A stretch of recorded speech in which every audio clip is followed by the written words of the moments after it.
எல்லா பிரச்சனையும் உனக்கு மட்டுமே வர மாதிரி தெரியுதா? அது யான்னு தெரியுமா? ஏன்னா நீங்க கோடியில் ஒருவன். அப்படின்னா நீங்க ரொம்ப நல்லவங்கன்னு சொல்றேன். நீங்க ஒரு நன்னீர்.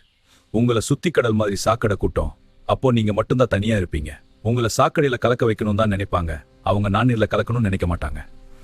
நீங்க உண்மையை மட்டும் பேசுவீங்க. யாரா இருந்தாலும் நடுநிலையா பேசுவீங்க. உங்களை பெத்த அம்மாவா இருந்தாலும் நீ பெத்த குழந்தையா இருந்தாலும். அதனாலதான் உங்க சொந்த உங்களை பிடிக்காம போயிருது. இதுக்கெல்லாம் நீங்க கவலைப்பட்டால் வாழ்க்கை கடைசி வரைக்கும் கவலைப்பட்டே உட்கார்ந்துட்டு இருக்க வேண்டியதுதான். யாரையும் மாற்ற முடியாது. நம்மளை மாத்திக்க வேண்டாம். அப்போ என்னதான் பண்றது? கடைசி வரைக்கும் பிரச்சனையோடவே இருக்கிறதா? அதுக்குதான் ஒரு வழி சொல்றேன். ஒரு குட்டி கதை. உன்னை சுத்தி நரிகள் கூட்டம் இருக்கு. நீ மானா இருந்தால் நரி உன்னை வீழ்த்திடும். அதே இடத்துல நீ சிங்கமா இருந்தனா அத்தனை நரிகளையும் ஓட விடலாம். இப்ப முடிவு பண்ணுங்க, நீங்க மானா இல்ல சிங்கமானவர். கஷ்டப்பட்டு வீடியோ போடுற, லைக்கும் பண்ண மாட்டேங்கிறீங்க, சப்ஸ்கிரைப்பும் பண்ண மாட்டேங்கிறீங்க. கஷ்டமா இருக்கு மக்களே.